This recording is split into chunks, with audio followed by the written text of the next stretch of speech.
ఈరోజు భగవద్గీతలో 11వ అధ్యాయం 24వ శ్లోకానికి తాత్పర్యం తెలుసుకుందాం. గురు బ్రహ్మ గురు విష్ణు గురుదేవో మహేశ్వర గురు సాక్షాత్ పరబ్రహ్మ తస్మై శ్రీ గురవే నమః.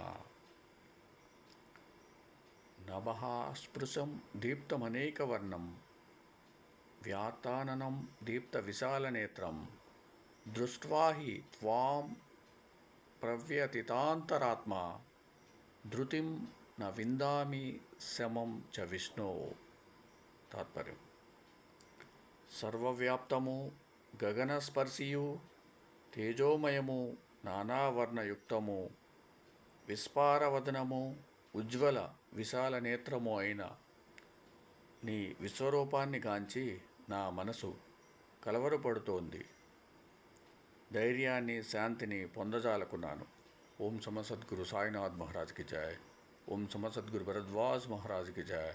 ఓం నమో వాసుదేవాయ నమః.